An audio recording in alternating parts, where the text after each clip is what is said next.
I am honored to be your narrator for today's ceremony. I have a few housekeeping items as we prepare for the arrival of our official party. First, this is an indoor ceremony. Headgear will not be worn, and salutes are not required during national anthem. Military should stand at attention, and civilians should hold their right hand over their heart. Second, at various times, I'll ask you to stand to render military honors. Standing at attention is appropriate. A detailed sequence of events is listed in your program. Thank you for your attention. Our ceremony will begin shortly.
Good afternoon, ladies and gentlemen.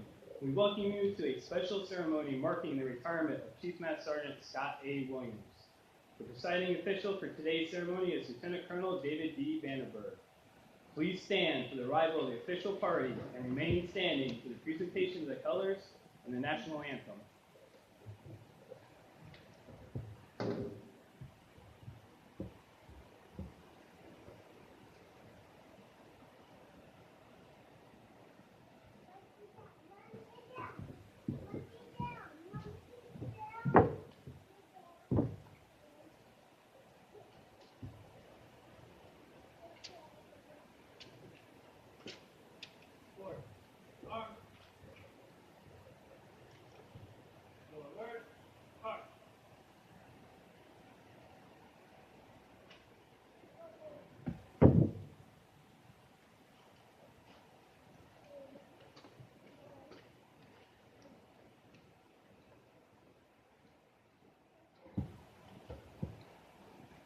Mark. Time. Colors. Halt. Present. Arms. Oh, say, can you see by the dawn's early light was so proudly we hailed at the twilight's last gleaming, whose broad stripes and bright stars through the perilous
arms.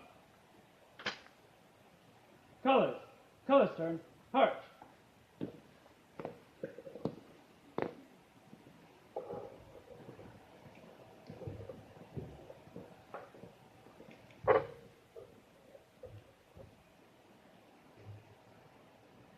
Reverend Cook, would you please come forward to deliver an invocation?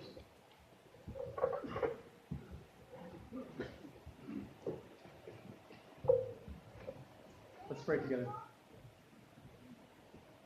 God, the Proverbs say that the heart of a man plans his path, but the Lord directs his steps. God, thank you so much for this day together as we celebrate the journey that this family has been on. God, you've been so faithful to them over the years, and God, I believe that you'll be faithful in the years to come. And so as we celebrate what you've done in their lives in the past today, we want to welcome you into this hangar, God, that your presence would be here. We thank you, God, that you've been their provision. God, that you've been their stay. God, that you have given them everything they need in this season that's come before today. And so, Father, we believe that you will give them everything they need in this season that is to come.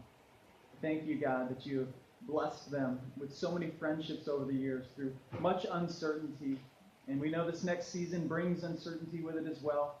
But God, we know that you will stay true to your form, God. You will give them everything they need in this next season. So thank you for being our provider.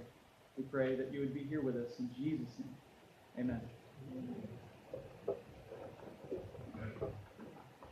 Thank you, Senior Hastings and Reverend Cook. Ladies and gentlemen, please be seated. Today is a significant event, not only for Chief Williams, but also our Air Force.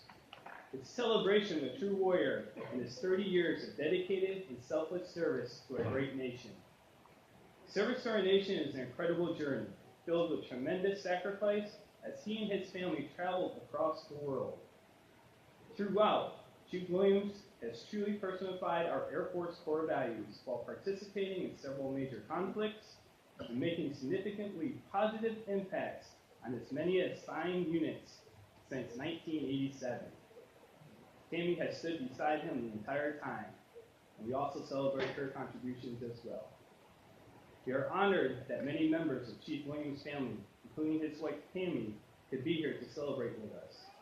His son, U.S. Army Sergeant Nicholas Williams, his daughter, Miranda Fernandez, grandson, Gabriel, granddaughter, Sophia, his father, Robert, and mother, Jillian, nephew, Jacob, niece, Makina, sister, Mitzi, and brother-in-law, Scott Goheen. Also attending are friends Rick and Tanya Grambo and April and David Bang. We extend a warm Alaskan welcome to them and the many distinguished guests and friends of Chief Williams. Thanks to each of you for being here.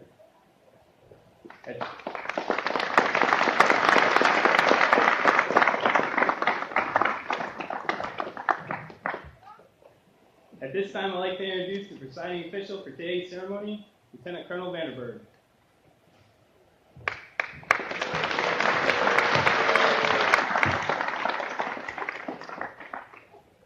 Well, this is a big, big day, and it is an honor to be able to officiate this ceremony.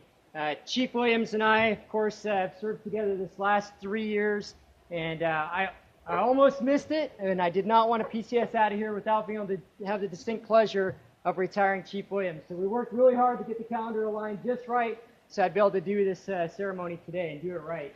I want to thank the family for being here. It's great you flew so far away to come up here, and it's been a great journey because I know not only Scott, but I definitely know his family very well. We go to the same church together. We hang out together. He taught me how to fish, actually. We've had a great 3 years here. And he has an amazing career over the last 30 years that you're going to hear all about in a moment. Very distinguished career.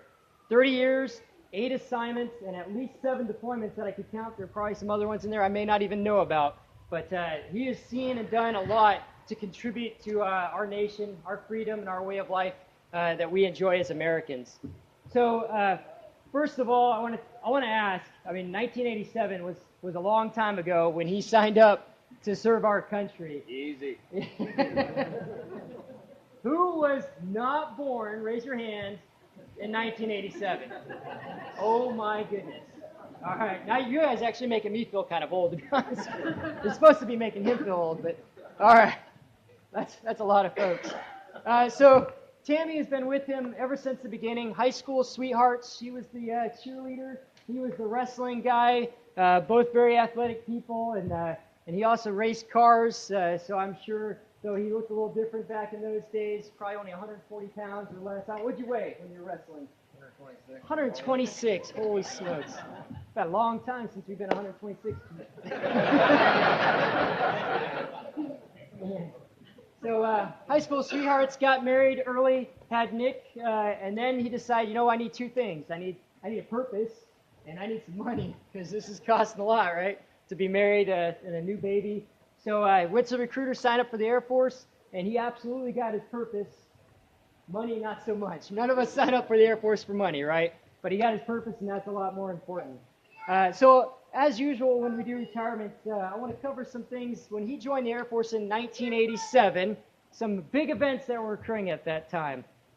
First of all, gas prices were on the rise, and everybody was freaking out because gas was getting pretty expensive at 89 cents per gallon. Right? So that was back before the pumps. They didn't even have the dollar. I mean, they had to change out all the pumps years later because it didn't have the dollar mark.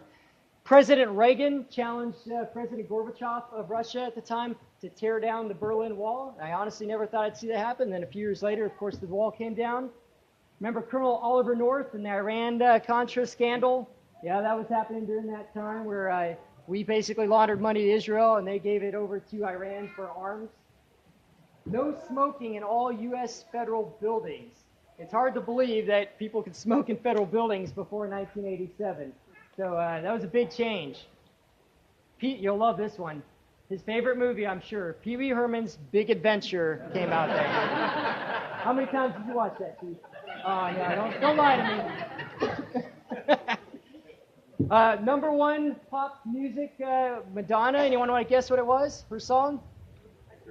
No, who's that girl? And I understand the chief listened to it over and over again, and Tammy finally had to tell him to stop it. And then Star Trek, The Next Generation, debuted on TV for the first time. And here's my personal favorite. The chief will say this isn't wrestling, but WrestleMania. Oh, come on. Hulk Hogan won against who that year? Andre the Giant. That's right. That's real wrestling right there, Chief. All right, so some big movies that year. Let's see if you guys know these. Robo, Cop, 3 Men and a Dirty, Beverly Hills, and Good Morning. Yeah, there you go. Those are the big box hits that year. What's that? Full Metal Jacket. Full Metal Jacket. Yeah, that's a good one too. So Scott starts his career, unlike most people, they usually don't go far from where they started. He goes all the way to Spangdahlem, Germany, be part of the 52nd Civil Engineering Squadron back in '87. Brings his new family with him to see a different part of the world I'm sure you never thought you'd get a chance to experience. He's a refrigeration specialist, which is kind of unfortunate because if you've been to Germany, you know that they're not authorized AC out there because it doesn't get warm enough. So they put him on, and this whole 30 years, by the way, especially you new guys, you're going to get a little history today, okay? There's a lot of history, actually. So the Air Force CE community, we used to actually do housing maintenance. When there were housing calls, that wasn't contracted. It wasn't privatized. So that was on us. So Scott was put in charge of housing. Well, not put in charge. He's an airman at the time. He got to do the grunt work. He went out and did all the calls, 15,000 different appliances out there that he had to fix in the community for base housing. A tremendous amount of work, that's for sure. Also, so you guys have always gotten used to the Enlisted Performance Report, EPR. You probably thought that's just been a thing forever, right? It wasn't. 6 years after he served, it finally became a thing. It was always the Airman Performance Report before that, which was typewritten, and there was lots of white space, and it was paragraphed. There were no bullets. So I know we spend hours and hours scrutinizing over EPRs and format and all that. None of that existed back then. I'll tell you, it was a pleasure reading his first performance reports, the first 6, because it was just paragraph, really easy, and none of those rules applied back then. So if you didn't know that, our history, it was actually Airman Performance Reports beforehand. So what I love is his supervisors routinely say this, and right from the very first as an airman, his supervisor said, He is willing to do the job until it's complete, no matter how long it takes, no matter how much overtime. 30 years later, you guys that know him, nothing has changed. He is still the guy that doesn't matter how much overtime, how long the hours are, he will keep working at it until we solve it. And that's one of those attributes I absolutely admire, and I know all of his bosses throughout his career have admired, that he will stick to it until the job is done, which has served him very well in our career in the Air Force. So this is timely. You know, we're getting ready to do this Arctic Ace exercise up north, and we're going to lay down for the first time ever, right, AM2 matting to do aircraft ramp expansion, thing that we've never done before. Back when he was in Germany, he was part of the Rapid Runway Repair Team, and he actually laid this ramp all over the place. And in fact, they did big competitions back in those days, USAFE, and he built the ramp, got first place for the USAFE command. All right, this is a little internal joke. You guys see what he's doing up there? I got to stop. So every staff meeting, he's got to get things done. He's got to pull out his phone during staff meetings. I got to contact, Chief, that can wait. But he's getting things done. So right now, I'll tell you what he's doing right now. He realizes that yesterday, Senior Craig had an eagle at his retirement ceremony. And Senior Craig, of course, working here for the Chief. Chief can't be outdone, and I was a little disappointed. I'm going to be up front with you. Disappointed there wasn't a bear here for me to pet, or a moose for me to ride. He really let me down here. Senior Craig outperformed him there, and so I know that's what that phone call was about, right? Yeah. I don't know where I was anymore. But full coach is his first deployment. So I've never, I've been doing a lot of retirement ceremonies, and I have never been able to say that somebody deployed to the first Gulf War. This was back before 9/11. This is back in 1997 or 87. Sorry, 87. When he went first Gulf War, and his performance report kind of cracks me up. This is probably one of the coolest bullets you ever get. It said he cooled a hostile AOR. What that meant is he was an HVAC guy and provided air conditioning to the troops, but he cooled down the entire AOR. Well done. So there, it's time to move on. Second duty assignment after 3 years at Spangdahlem. He goes to Bergstrom Air Force Base in Texas, which is near Austin. That base, I understand, no longer exists. I couldn't find it on Google, so it must not be true. It's the airport now. It is an airport? All right. Austin Airport. He's part of the 712th Air Special Operations Squadron, which is pretty darn cool to be part of the Special Forces Command out there. Not many of us get a chance to ever be part of something like that. And his main role there is to the Environmental Control Unit, ECUs. We don't even have those anymore, right? But his big thing is to maintain those and get them out to the deployed forces. His boss brags about him routinely that we had a huge backlog in these and we couldn't get them out. And Scott pretty much took care of that entire backlog so that we could get those units out to the deployed forces where need be, which is tremendous. Absolutely big accomplishment. But he really didn't have a lot of time with ASOS because he did something very special that not any of us ever get to do, really. He tried out for the Olympics. He is such a professional wrestler that he actually went with the Air Force team, represented the Air Force at the Olympics, made it all the way quarterfinals, actually, which is absolutely phenomenal. And now, I'll tell you a little story. Last year we did Resiliency Day, and I thought, the Army guys offered to train us in some combative skills trainings, and I was like, that's sweet. I want to do that. Let's do it. So we brought the whole unit down there, and I was, squaring up my compadres here. I'm like, I can't take any of these guys. I looked over the Chief. I'm like, I'm way younger than Chief. I'm going to take the Chief. Let's do it. He humbled me real quick. So even at his age, let me tell you, he definitely humbled me. He's a professional. So that was a neat experience, something, again, most people will never get a chance to do something like that. So after that assignment, it's time for a change, a little colder climate from Texas, goes up to Grand Forks, North Dakota, far away, supporting the B-1 bombers, the KC-135s up there, very important mission. He is, again, more history. Back then, CE was organized, we had zones typically, so he had a little pocket of the base. He was responsible for 112 buildings out there to make sure they had the AC requirements and heating requirements, that they actually heating, not necessarily AC, out in that area. Big responsibility actually at just a staff sergeant rank to have a whole zone. But really where he paid big dividends, you guys all reference operation manuals, and you need the operation manuals. Back then they didn't have the phone. You couldn't just like Google it, look it up on your phone. You really needed a manual, right? So they didn't have a good manual program. In fact, they hardly had anything. He took that thing and ran off with it, 650 manuals, and categorized it, created his own library. I'm sure they called it the William Library. I don't know, Your Honor. But his leadership was very proud of that, and I know that helped tremendously out there. Then he deploys a couple more times. I really want to talk about the deployment he had in '96. So the Kingdom of Saudi Arabia, he went out there to the day after the Khobar Towers. I don't know how many of you remember the Khobar Towers. Terrorist attack. Really one of the first ones, real significant ones that I can recall. And there was a fuel truck. Terrorists came up to the base, parked it right by the big building, blew it up. We lost 20 American soldiers that day and about 500 wounded. The day after that event, Chief Williams was out there doing the recovery effort for the Khobar Towers and restoring a little bit of order to what was chaos out there. Tremendous second deployment, that's for sure. Third, I guess that was your third. So it's time to move on again. Again, lots of moves for the Williams family. Heads out to Lodges Air Force Base, the Azores, Portugal. A little island out in the middle of nowhere. I'm sure that was a shock to the family. They ended up doing that assignment twice, by the way, so they did like it. Good on you. He's the HVAC journeyman. What I found kind of comical here, you know, we don't like to repeat bullets in our performance report, but he had, in one performance report, 6 bullets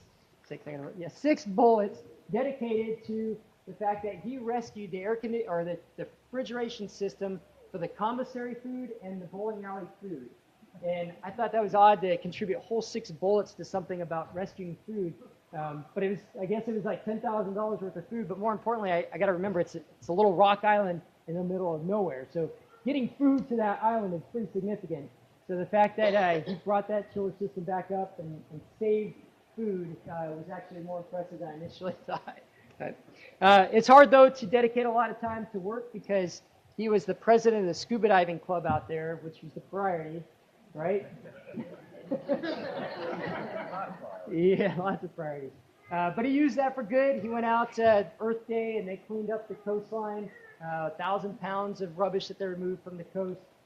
So he was making a big impact out there. That's also where I understand he got his first niche for playing on the praise and worship teams for church. And you'll see his entire career, every assignment he goes to, he and Tammy sings and he drums and guitar for churches throughout his career. And I know that's where he gets a lot of his peace and strength and enjoyment from that. And so that's my understanding. That was kind of your really first niche in that. So time to move on. Enough scuba diving for the Williams. And he moves to where I am about to go to, Patrick Air Force Base, Florida, which he tells me he has never been so cold in his entire life, and he was sitting on the beach in his shorts in the winter at Patrick Air Force Base, Florida. I believe that's a bunch of hooey, but I guess I'll find out in a bit, won't I? So, yeah. Coming from here, I have a hard time believing that. But, so he spent 6 years out there with his family at Patrick, by the way. It's a long time. But as soon as he gets there, immediately there's a Navy or Marine, I can't remember which, F-18 crash. And he immediately gets tasked out to go out and do the recovery of the remains and search effort for an F-18 crash, which is, again, very humbling to have to be part of that. And comes back, though, and they give him a great job. He is the non-commissioned officer in charge of what's called the FIT team. And when I first read that, I was thinking the PT program, right? But it's not that. FIT stands for Facility Inspection Team. Here at JBER, we call it the FCAT team, Facility Condition Assessment Team. That's a big effort. What that means is you're going out to every single facility, inspecting every real property item out there, logging its condition, making sure that we can get money where it needs to be instead of just applying it to things that we don't necessarily need. Good use of government money. So he's the N2IC in charge of that, and looks at 10,000 items, gets that program all the way spun up while he's in charge of it. And I just have to say, so it took me 3 lieutenants, Lieutenant Johnson, Lieutenant Hudson, Lieutenant Hagee to get to that level, and he did it in 1 year. Now, in all fairness, this is a much, much bigger base. So you guys rock it. And then another fun one. So, I mentioned at the beginning, no tobacco use in government buildings. So at Patrick, there was a big drive to cut tobacco outside now. We've moved from the inside to outside. And his claim to fame there, he reduced 60 of the 140 outside tobacco things. Wing leadership was so proud of that in 2003, 2004, and 2005, they wrote the exact same bullet in his EPR. So some more deployments, 3 more, pretty much back to back to back. He goes to Seeb North in Oman for 5 months. This is right after 9/11, so scary time, of course, to go out on deployments. You don't know what you're going to expect in Oman. He has 9 days. They build a 900-person tent city camp cantonment area, and then have to maintain that area for the next 5 months that he's out there. But tremendous accomplishment in 9 months to be able to put something together like that. And then deployed SOCCENT, Special Operations Command. I've been there, CENTCOM, worked there, and then he went forward to Al Salim in Qatar, where he had a chance to work the legendary 4-star General Tommy Franks. And he actually had a chance to go into his office a few times, make sure all of his AC comfort cooling was done, but more importantly, comfort cooling, of course, the critical, I'm talking vital communication network to what's going on in the war in Iraq forward deployed. So they got to view all that from Qatar, and that doesn't happen without making sure all that very heavy power equipment that draws a lot of heat has the right AC to it. And so he was instrumental there in making sure that the mission was successful, and as you know, very successful. Tremendous accomplishment. Comes back, gets promoted Master Sergeant, and his boss, recognizing his talent, puts him as the unit deployment manager. As you know, here at JBEAR, we only do the best of the best of the best get to do that job. We are very, very selective in that, and that's true across the Air Force. Can't mess that one up, especially when we're doing such high deployment ops tempo at the time. He personally tasked and made sure they were ready for deploy 122 airmen while he was out there. This is his last 2 years in Patrick, which, again, that's a big event for young airmen to have to go out to make sure they have everything ready to go to deploy. They had an operational readiness inspection at the time. He scored an excellent for his unit, and he was noted as the wing's best UDM. And IG praised him, superb, outstanding performer. And I think part of this is he worked for Lieutenant Colonel Fury. The name probably says it all, Fury. And Fury, he's told me a story before where the captain that was supposed to be in charge of it got a real butt chewing because he didn't have all of his data in line, all of his facts right. And Chief Williams, Master Sergeant Williams at the time, saw that and said, I don't ever want to receive that same chewing in that position. So he's put extra care in that, made sure all the facts were right before he ever went to leadership with it. And they trusted him so much. He was #1 in the squadron for Master Sergeants, went all the way up to the group. He was top 5% Master Sergeants in the group. And somehow, I don't know how, in the middle of all this, he balanced family. I don't know how well he balanced family work and all the deployments, but he got his bachelor's degree and managed to get a 3.9 cumulative GPA with his bachelor's degree, which again is phenomenal. I'd say I didn't even have that, and I didn't have as many distractions. So well done. Back to Logis, 2007 at the time, so 3 more years at Logis. He gets out there, he thinks he's going to do HVAC. He's put in charge of the shop, 39 people. Immediately, again, recognized that he has more potential than just leading his shop even. He becomes the acting first sergeant for almost 2 months, and then he gets pulled up to be the acting superintendent for ops flight, which is about 250 some odd people there that now all of a sudden he's responsible for. So big role. And this is amazing. I mean, we complete a lot of jobs out here, but his 1 year while he was the interim ops flight, 9,900 jobs, 98% job completion rate, which you guys know how hard that is to maintain that kind of completion rate and that many jobs. So well done on that. Rightfully so, recognizes squadron senior NCO the entire year. He's stratted #1 of 11 Master Sergeants in the squadron, top 5% in the entire wing. Which, yeah, no surprise. And now I'm going to deviate just a little bit, and Mandy probably won't appreciate this, but this is where it gets a little tough for Chief, actually Master Sergeant Williams at the time, because his daughter falls in love with one of his troops. And you can only imagine. But very exciting, beautiful marriage, beautiful grandkids. He loves his grandson. I know it took a little bit at first to cope with that, but awesome story, quite frankly. And as a matter of fact, what I think is great is to bring this full circle. Mandy's husband's coming back here in a couple months from a deployment to work for us in the squadron.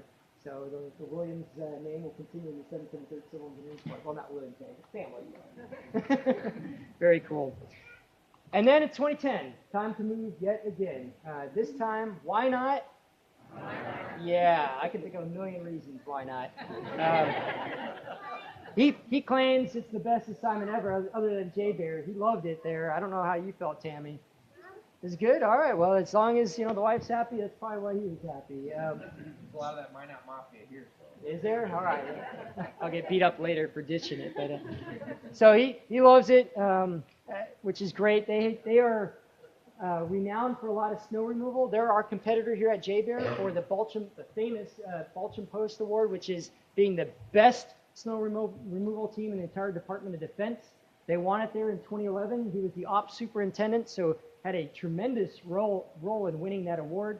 The only people that win it more than Why Not Minot is J-Bear here, and I fully suspect we're going to win it again this year because you had 81 inches, which is a record there. This year we've had 82 inches and a big, tremendous impact in the flying community here. So a tremendous honor to win that award. And then something else, how many have seen the ROPU, reverse osmosis water purification unit? Okay, now how many have actually seen it, no kidding, real world used? Not just says training. Yeah, hardly any of you. When he had a chance, there was a catastrophic flood, and there was no water source for the base. And they employed 8 of these ROPUs, put them into action, and for 21 days sustained about 12,000 people to that base. So they had clean drinking water there. Again, tremendous. And it's cool to see these assets actually used for real instead of just a training aid. No surprise, again, top 10% senior master sergeant in the entire wing. And he gets one more deployment, his final deployment to Afghanistan, where this is a pretty cool gig, 184 days. He is out all over Afghanistan inspecting projects, 9 different projects, $55 million worth. This is basically not only for our benefit, but we're training the Afghanis so that they can fight their own war against terror, which is tremendous. That's the goal, train them so we can move out. So a lot of responsibility as a senior master sergeant, but again, a lot of accolades, and rightfully so, top 5% in the wing, well deserved.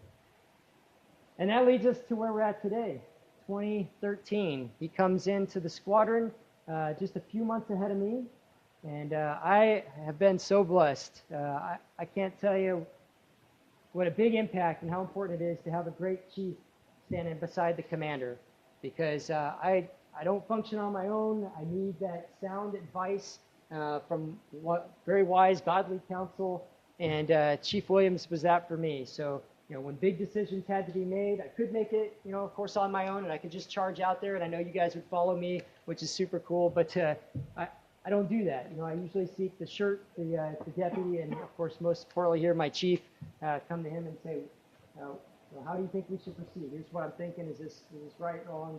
And I have appreciated having Chief Williams by my side this entire 3-year journey. I couldn't have asked for a better chief, a better relationship. We've become very close friends during this time, as you can imagine. I know our friendship will absolutely continue with his entire family. So it's been an honor to be able to do this with you. As you know, out here being the superintendent of the entire squadron, 500-person squadron, we're a pretty large unit, a lot of responsibility that we have. You can see a lot of the cool toys around us. This is just, 5% of probably what we have out there, maybe less. So it's a tremendous mission, super cool to be a part of. Like I said, he's been with me along the way, making sure we do it right. So successful career to your family. Again, you can be so proud of the accomplishments over the last 30 years of your son, of your husband, of your dad, of your brother. Just phenomenal what he's done, and he has been a true American hero. I think you guys can see that. We have a lot to learn from him, and we're going to miss him deeply in the squadron, but it is definitely time.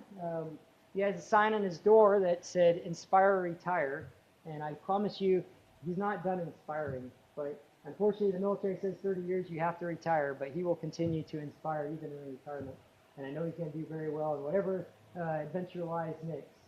But congratulations on your retirement. Very, very well done.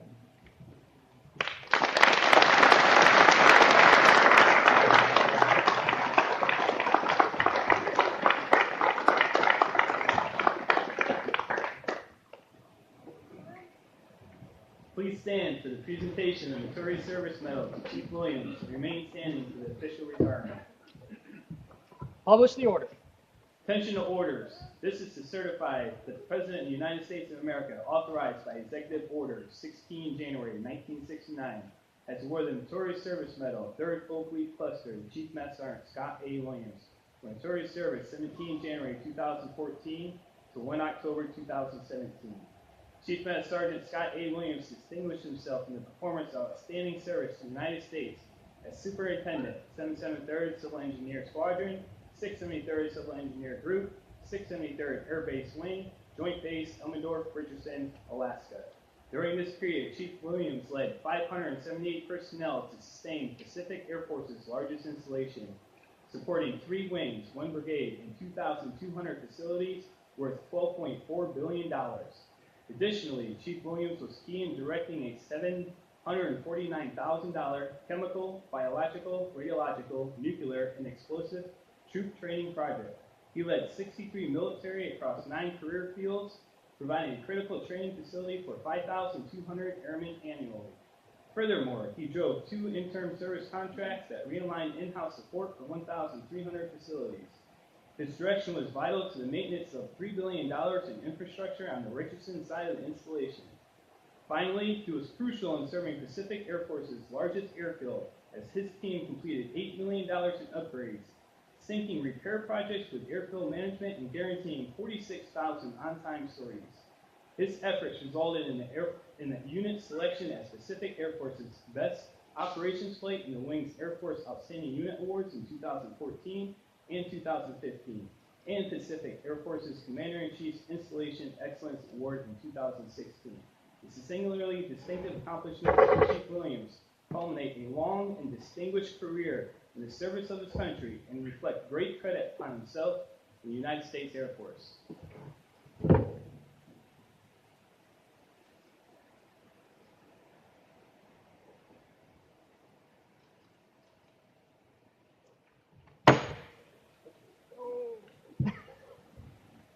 It's not a coin, it's okay, it won't cost.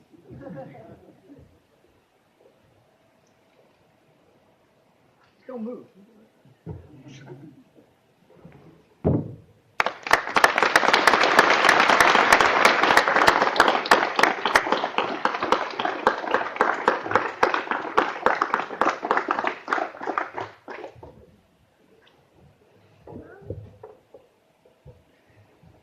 Publish the orders. Attention to orders. By order of the Secretary of the Air Force, Special Order AC 003462, effective 30 September 2017, Chief Master Sergeant Scott A. Williams is relieved from active duty. 673rd Air Base Wing, 673rd Civil Engineer Group, 773rd Civil Engineer Squadron, Joint Base Elmendorf, Richardson, Alaska. He is retired effective 1 October 2017 per AFI 36-3203 in the grade of Chief Master Sergeant, and is hereby directed to proceed to his home of selection.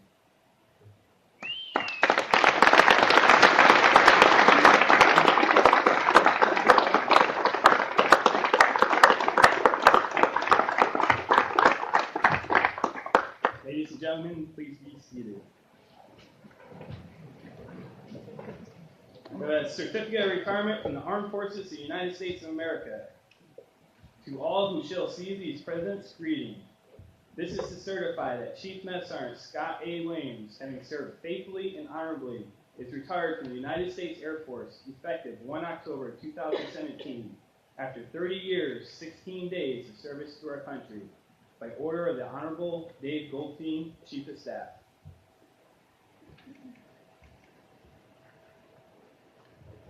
We have a presentation for Chief Williams from the President of the United States. Certificate of Appreciation for Service in the Armed Forces of the United States. I extend to you my personal thanks and sincere appreciation of a grateful nation for your contribution of honorable service to our country. You have helped maintain the security of the nation during a critical time in its history with a devotion to duty and a spirit of sacrifice in keeping with the proud traditions of military service. Your commitment and dedication has been an inspiration for those who will follow in your footsteps, and for